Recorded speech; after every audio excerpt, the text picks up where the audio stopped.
The legislation is headed to the Senate days before the government is set to run out of money. The deadline is Friday. Now at 11, man, that is a big number and some big font right there. $40 billion, and that's how much Disney says it's raking in for the state of Florida. The company touting its economic impact in a new study. It was published one day ahead of what could be a pretty contentious meeting for the board that replaced the Reedy Creek Improvement District. News 6's Troy Campbell is live at Disney tonight.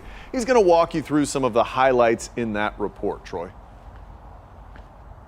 Yeah, so in this new study, researchers say that last year, Disney paid about $6 billion in taxes. They say about half of that, $3.1 billion, went directly to local governments. That would be Kissimmee, Osceola County, and then the rest went to the state. Now, despite this, the company continues to find themselves at odds with the governor and a newly appointed board on the eve of their meeting, where they're set to decide whether to increase their building permit fees by 30%. Listed in the agenda for Tuesday's Central Florida Tourism Oversight District's meeting is a public hearing on a resolution whether to increase building permit fees.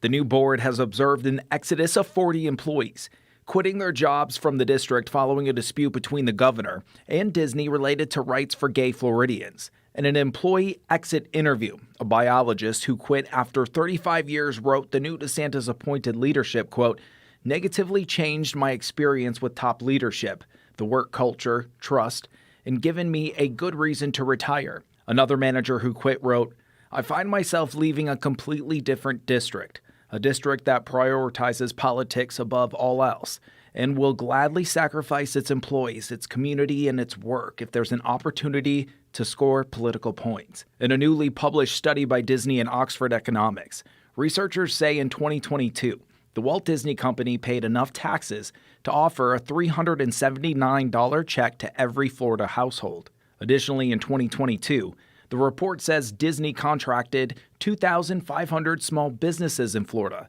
for products and services inside their parks. Disney also says for every job it creates inside its parks, it results in 2 jobs being created elsewhere in the Sunshine State.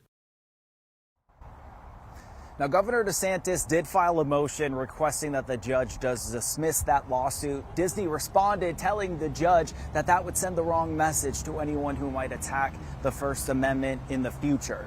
The board's meeting is set to begin at 9 a.m. Live outside Walt Disney World tonight, Troy Campbell, Getting Results News 6.